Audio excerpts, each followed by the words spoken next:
Hi, welcome to Comic Construction. Let's review the Cloak and Dagger Child of Darkness, Child of Light story from Marvel Comics. This mini-series ran from October 1983 through January 1984 and was written by Bill Mantlo, with pencils by Rick Leonardi, inks by Terry Austen, and colors by Wein. The story is very much inspired by its time.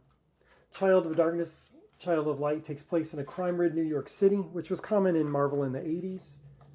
It follows Cloak and Dagger as they continue their war on crime, specifically targeting criminals who prey on young people. They run into a priest who helps them despite being terrified of Cloak. And we're also introduced to Detective Bridget O'Reilly, who is after Cloak and Dagger, as well as a mysterious murderer who is poisoning aspirin in pharmacies. This story point is taken directly from the headlines, as the Chicago Tylonol murders happened in 1982. I'll link to that below. Dagger's really angered when she finds out that the murderer has poisoned a bottle of children's aspirin. I won't spoil the story as we go through this, because I definitely think it's worth reading. The interesting thing about the story structure is that the first 3 issues cover the mystery, and the last issue focuses on the origin story of Cloak and Dagger. The pair tell their story to the priest and the detective over the course of this issue as a way to explain their motivation.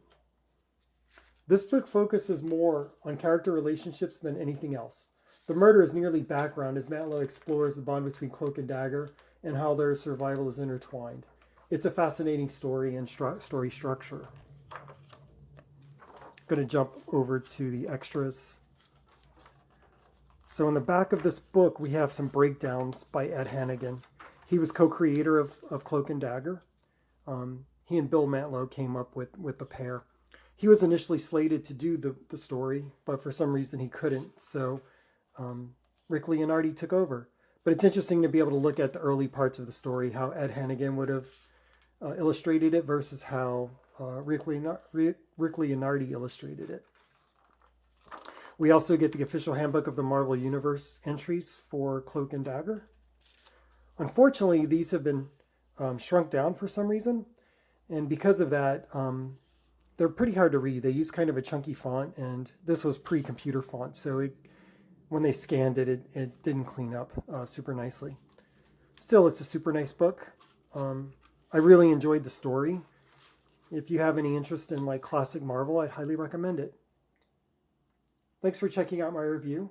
If you found it helpful, please like, subscribe, and share it with a friend. Thanks.